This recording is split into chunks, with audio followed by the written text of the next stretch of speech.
I used to work at McDonald's right after I finished school. It wasn't my dream job, but it helped me pay my bills. I got along well with my coworkers. On most days, you'd find me behind the counter, either taking orders or giving food to people. On a really busy Saturday, I was working from morning until afternoon at a McDonald's. That's always full, especially on weekends near the shopping center. The day went by quickly, and we were all in a hurry to keep up with the crowd. At around 1 p.m., it got super crowded.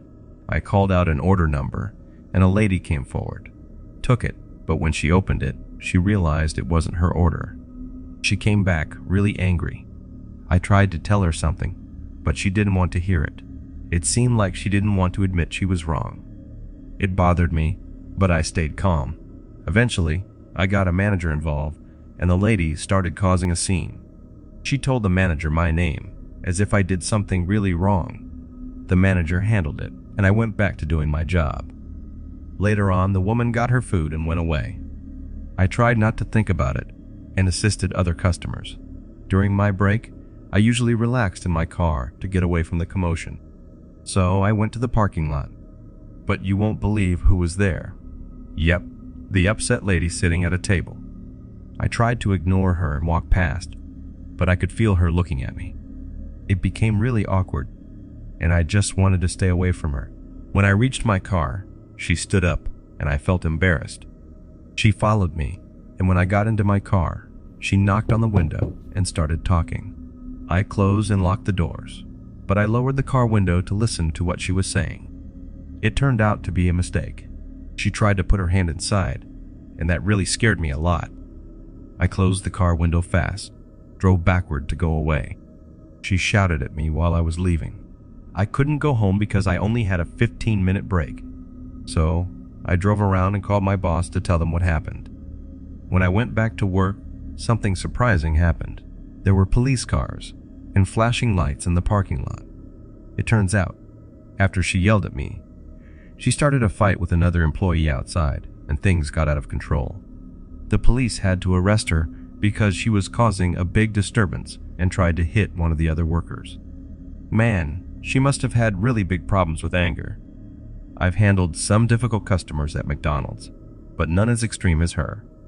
I thought today was already pretty crazy, but then something surprising happened. While the police were figuring things out, my coworker Tony, who usually keeps quiet, started talking to me. He had this crazy story about a prank that didn't go as planned during our late night shift. Tony told me about a funny prank they pulled once. They put a whoopee cushion under the manager's seat as a joke. But here's the funny part: when the manager sat down, the cushion burst. I couldn't stop laughing just thinking about it. The manager must have been really surprised. We were laughing about something, and then Jessica, a coworker, joined us and told a funny story. She mentioned a time when someone put a fake spider in the drive-thru window, and the customer got a big scare. It was really funny to hear about these playful pranks during a busy day. We were surprised at how these stories made us closer. Even with all the serious stuff happening, we shared laughs. We started telling more funny work stories, like when someone mixed up the salt and sugar shakers. Customers got a big surprise when they tasted super salty ice cream. In the middle of everyone laughing and having a good time, the police finished checking everything, and everything calmed down.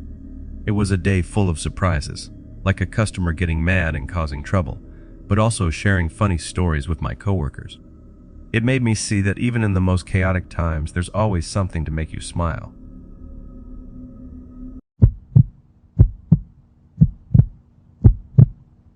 I am a female, and I used to work at the drive-thru at McDonald's near my house.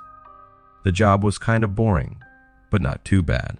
They paid me $9 an hour when I started, which wasn't great. After working there for 2 years, they made me a manager, and my pay went up to $13 an hour. I thought it was a nice raise, but the extra stuff I had to do as a manager just wasn't worth it. So, I decided to quit and say goodbye to that job. Let me share a story about why I stopped going to McDonald's. Our McDonald's used to be open all the time, even before COVID. There was this guy who would come to the drive-thru every night and keep bothering me. He'd always say I was pretty, ask for my phone number, and it became really annoying. Even when I told him I wasn't interested, he wouldn't leave me alone. So, that's why I decided not to go to McDonald's anymore. I have to give him credit for being really persistent. I mean, he kept trying every single day for months. But one night, when I was already having a terrible week, he just pushed me too far. When he asked me out again, I totally lost my cool. I angrily told him, "Hey, leave right now. If you come back, I'll call the police for bothering me." I gave him his food with a tricky grin, hoping he'd understand. But things didn't go as I expected. A few minutes later, he casually walked into the McDonald's. It was 11 at night, and there were only 2 other people working: a nerdy guy who wasn't very good at handling things and a 16-year-old girl who wasn't supposed to be working that late. The restaurant was supposed to close at 8, but someone forgot to lock the door. So I found myself stuck there with this strange guy. He scared me by saying he had a gun, even though he didn't show it. I tried to make him calm down, but it took a really long time to get him to go away. Luckily, nobody got hurt. After convincing him for what felt like forever, he finally left after 15 difficult minutes, and I promised not to call the police when he left. I closed the door, but before that I got really mad and yelled at him, saying mean things. I don't know why I did it. It felt like I had to get my anger out. Turns out, it was a bad idea. I messed up by shouting at him. Out of nowhere, he spun around and sprinted back to the store. We got scared. Everyone rushed to the back, hiding and calling the police. Luckily, there was a hidden door leading to the gas station next door. A new guy working the late shift there helped us hide and lock down the store. We slipped away through that secret door, and even though everyone told me not to, I quickly ran to my car. But wait, it gets even more surprising. As I drove away, I saw the guy from work, who's a bit nerdy, in my car's mirror, chasing after me. I was shocked. I slowed down, and he finally caught up, breathing heavily. He nervously said, "Hey, hold on. I think I forgot my wallet in your car." I was really confused. He mentioned a wallet in my car, but I had no clue what he meant. However, he seemed genuinely upset. Even though I wasn't sure about it, I decided to unlock the car, and he quickly got inside. While he was looking for his wallet, he kept saying, "I can't believe you shouted at him. You're really brave." I started feeling uneasy because I wondered how he knew about that. But then he took out his wallet and said, "Thanks for picking me up. I was worried I'd have to walk home. By the way, did you hear about Gregory? The guy who threatened us. They caught him a few months ago." I was so surprised. They caught Gregory? I had no idea. I asked carefully, "How do you know all this?" He grinned sneakily and said, "I work for the FBI. I'm undercover. Gregory was on our watch list for a long time. You did a great job distracting him while we got ready to catch him." I was really surprised. FBI?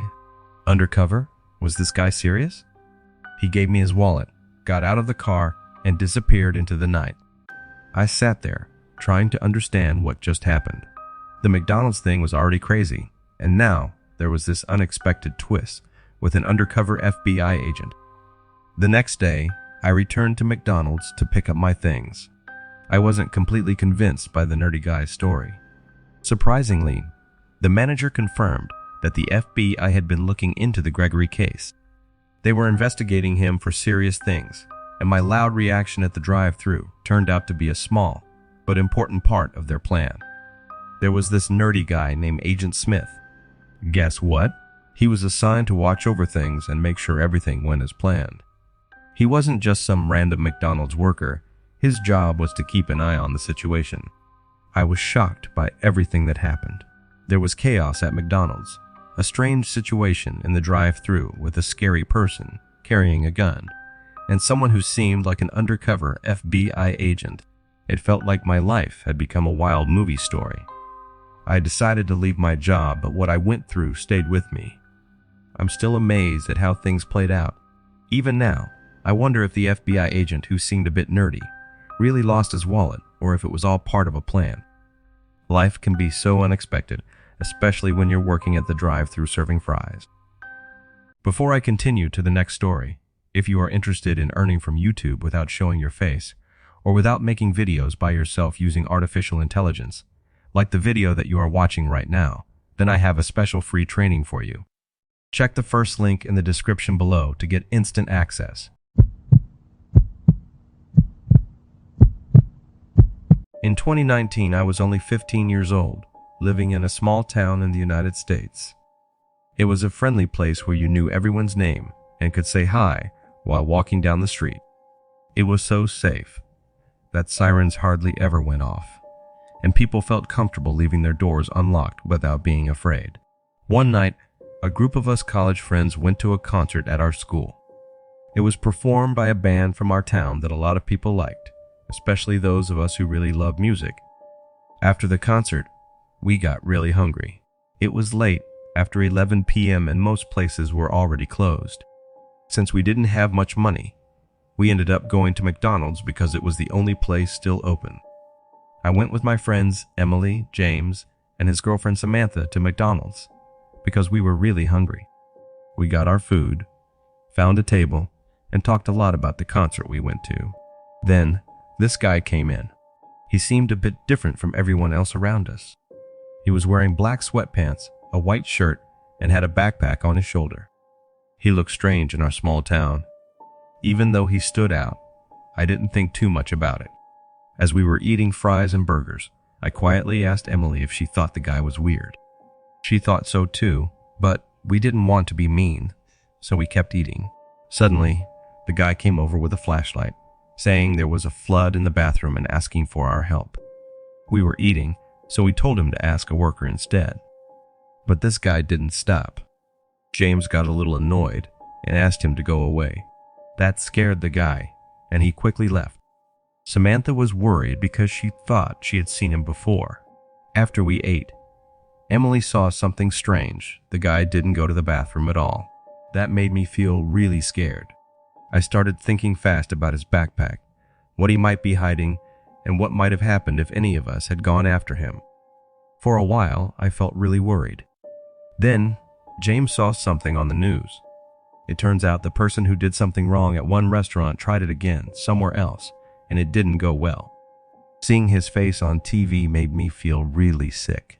We did what we needed to do and told the police everything. Samantha remembered seeing him at a bar, behaving drunk and angry. The news quickly spread all over our town and school. Our town, which used to feel safe and comfortable, suddenly felt strange and a little scarier because of what happened. They caught the man and put him in jail. But a year later, Emily shocked everyone by revealing that the man didn't stay in prison like we believed. He actually escaped somehow. That news really shook me up. It made me feel like our town's safety was suddenly not so sure anymore. Every weird sound made me super nervous, and I started looking around nervously a lot. The scary feeling came back, reminding me that there might still be danger around. As time went by, nothing more happened. Life went back to how it used to be, but I couldn't forget what happened. It taught me to listen to my gut feelings and watch out for things that seem strange. This is what happened to me, a scary real-life story that made me think about how safe our town is, how much we trust people we don't know, and why it's important to take care of each other. Some people out there can be really tricky, so it's important for all of us to stick together and be careful.